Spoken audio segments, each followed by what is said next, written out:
हरे कृष्णा। वर्ष का अंतिम सूर्य ग्रहण बस कुछ ही दिनों में आने वाला है। इस बार का सूर्य ग्रहण आंशिक सूर्य ग्रहण है और आंशिक सूर्य ग्रहण तब होता है जब चंद्रमा सूर्य और पृथ्वी के बीच में आ जाता है, लेकिन वे पूरी तरह से सीधी रेखा में नहीं होते हैं और चंद्रमा सूर्य को मात्र आंशिक रूप से ही ढक लेता है और उस समय ये आंशिक सूर्य ग्रहण होता है। तो चलिए आज के इस वीडियो में जानते हैं कि इस बार सूर्य ग्रहण कौन से दिन लग रहा है, ये कहाँ पर दिखाई देगा और इसके प्रभाव क्या रहेंगे, सूतक काल का समय क्या रहेगा, इन सब के ऊपर आज हम चर्चा करेंगे। तो आइए आज का सूर्य ग्रहण कब है ये विशेष वीडियो आरंभ करते हैं। इस बार वर्ष का अंतिम सूर्य ग्रहण लग रहा है 21 सितंबर 2025 रविवार के दिन। इसी दिन सर्व पितृ अमावस्या भी है, जो कि अश्विन मास की दर्श अमावस्या भी कही जाती है। सूर्य ग्रहण उस समय पे होता है जब चंद्रमा सूर्य और पृथ्वी के बीच में आ जाता है, जिससे सूर्य का प्रकाश पृथ्वी तक नहीं पहुंच पाता। सूर्य ग्रहण का आध्यात्मिक और धार्मिक दोनों महत्व है। हमारे धार्मिक ग्रंथों में वर्णन आता है कि असुर स्वर भानु, जो बाद में भगवान विष्णु के द्वारा चक्र से अलग किए जाने पर राहु और केतु के नाम से जाने गए, उन्हीं की लीला से जुड़ा हुआ है ये सूर्य ग्रहण। ऋग्वेद के अनुसार असुर स्वर भानु ने अपने छल से सूर्य को ग्रस लिया था और उससे अंधकार फैल गया और बाद में ऋषि अत्रि ने अपने मंत्रों के माध्यम से सूर्य को पुनः प्रकाशित किया था। महर्षि अत्रि भगवान ब्रह्मा जी के मानस पुत्र हैं और उन्हें वेदों में एक प्रसिद्ध खगोल शास्त्री के रूप में भी देखा जाता है। ज्योतिष शास्त्र के अनुसार ग्रहण के दौरान राहु और केतु का नकारात्मक प्रभाव इस पृथ्वी पर पड़ता है और इसीलिए चाहे सूर्य ग्रहण हो या चंद्र ग्रहण, इन समय के अंदर अधिक से अधिक आध्यात्मिक कार्य, भगवान के पवित्र नामों का जप, कीर्तन और कथाओं का श्रवण करने के लिए सलाह दी जाती है। इस बार वर्ष 2025 में आखिरी सूर्य ग्रहण 21 सितंबर को लगने वाला है, यानी कि सर्व पितृ अमावस्या के दिन ये आंशिक सूर्य ग्रहण होगा और ये सूर्य ग्रहण भारत में नहीं दिखाई देगा, क्योंकि भारतीय समय अनुसार अगर देखा जाए तो ये सूर्य ग्रहण मध्य रात्रि के समय में लगने वाला है। भारतीय समय अनुसार ये सूर्य ग्रहण लगेगा रात को 10:59 से लेकर मध्य रात्रि में 3:23 तक। इस प्रकार सूर्य ग्रहण में लगभग 4 घंटे की समय अवधि मिल रही है, लेकिन भारत में ये रात्रि का समय होगा, इसलिए भारत में इसका कोई प्रभाव या सूतक काल भी मान्य नहीं रखा जाएगा।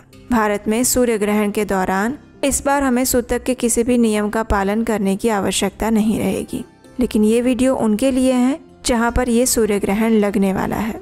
इस बार वर्ष 2025 का अंतिम सूर्य ग्रहण न्यूजीलैंड, फिजी, ऑस्ट्रेलिया, अंटार्कटिका, प्रशांत महासागर और अटलांटिक महासागर जैसे कुछ कुछ क्षेत्रों में दिखाई देगा। ये सूर्य ग्रहण न्यूजीलैंड के ऑकलैंड, क्राइस्टचर्च, वेलिंगटन और नॉर्फॉक द्वीप के किंगस्टन जैसे शहरों से भी दिखाई देगा। ऑस्ट्रेलिया के सिडनी में ये सूर्य ग्रहण दिखाई देगा। सिडनी शहर में ये सूर्य ग्रहण 22 सितंबर 2025 को लगेगा और 22 तारीख को सुबह 5:45 से, यानी कि सूर्योदय के समय से ही ये सूर्य ग्रहण आरंभ हो जाएगा और ये पूरा होगा 5:50 पर। इस सूर्य ग्रहण का सूतक काल शुरू हो जाएगा 21 सितंबर को शाम 5:51 से और ये सूतक काल पूरा होगा सूर्य ग्रहण की समाप्ति पर, यानी कि जब सूर्य ग्रहण का मोक्ष होगा, और वो होगा अगले दिन यानी 22 सितंबर 2025 सुबह 5:50 पर। न्यूजीलैंड में इस सूर्य ग्रहण का समय रहेगा 22 सितंबर 2025 सुबह 6:11 से शुरू होकर 8:04 तक। न्यूजीलैंड में सूतक काल शुरू हो जाएगा 21 सितंबर को शाम 6:16 से लेकर सूर्य ग्रहण के मोक्ष होने तक, यानी 22 सितंबर को प्रातः काल में 8:04 पर। यहाँ भी आंशिक सूर्य ग्रहण ही दिखाई देगा। इस बार आने वाला ये सूर्य ग्रहण कन्या राशि और उत्तर फाल्गुनी नक्षत्र में लग रहा है। इस ग्रहण की अवधि कुल 4 घंटे 24 मिनट की रह रही है। ये सूर्य ग्रहण सर्व पितृ अमावस्या और शारदीय नवरात्रि के मध्य काल में पड़ रहा है, इसलिए ये अत्यंत महत्वपूर्ण सूर्य ग्रहण है। हालांकि भारत में इसका प्रभाव या सूतक काल मान्य नहीं होगा, लेकिन फिर भी गर्भवती महिलाओं को विशेष ध्यान रखना चाहिए। ग्रहण का काल भारी होता है, वातावरण में नकारात्मक ऊर्जाएं फैली होती है। ऐसे में प्रयास करें कि सर्व पितृ अमावस्या के दिन अधिक से अधिक भगवान श्री हरि के नामों का जप करें, भगवान श्री नरसिम्हा देव का कवच और उनकी आरती करें। अगर बहुत ज़्यादा आवश्यकता नहीं है तो घर से बाहर ना जाएं। ये सोच के कि ये ग्रहण भारत में नहीं लग रहा है, इसलिए हमें कोई भी ध्यान रखने की आवश्यकता नहीं है। ऐसी भूल ना करें। विशेषकर गर्भवती महिलाएं सर्व पितृ अमावस्या के दिन सूर्य ग्रहण के समय में अधिक से अधिक आध्यात्मिक कार्यों में संलग्न रहें और संपूर्ण दिन के दौरान भगवान के पवित्र नामों का जप करते रहें। इससे उनके आने वाली संतान के ऊपर इस ग्रहण का कोई भी नकारात्मक प्रभाव नहीं रहेगा। सूर्य ग्रहण एक आध्यात्मिक और धार्मिक घटना के साथ साथ एक वैज्ञानिक खगोल शास्त्रीय घटना भी है और यही कारण है कि सूर्य ग्रहण सिर्फ आज के वैज्ञानिक युग से नहीं जुड़ा, अपितु इसका ज्ञान वैदिक काल में हमारे महान ऋषि मुनियों को भी था और विभिन्न वेदों में इसका वर्णन पाया जाता है।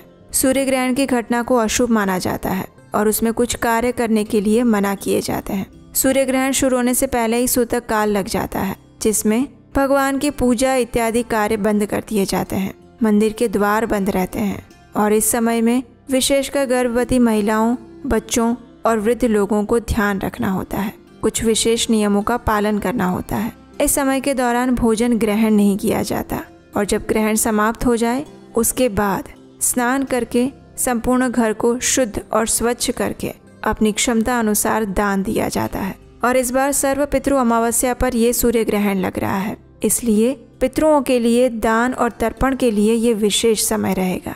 अगर आप भारत में हैं तो आपको सूर्य ग्रहण के किसी भी नियमों का पालन करने की आवश्यकता नहीं है, लेकिन आप उस स्थान पर है जहाँ पर ये सूर्य ग्रहण लग रहा है तो आप इन विशेष सावधानियों का अवश्य ध्यान रखें। तो ये थी आने वाले सूर्य ग्रहण के विषय में संपूर्ण जानकारी। वैदिक शास्त्रों से ली गई ऐसी प्रमाणभूत जानकारी प्राप्त करने के लिए आपके अपने चैनल उपदेशाष्टकम को सब्सक्राइब करके रखें, नोटिफिकेशन ऑन रखें और इस वीडियो को उन लोगों को भेजें जहाँ पर सूर्य ग्रहण लगने वाला है। हरे कृष्ण।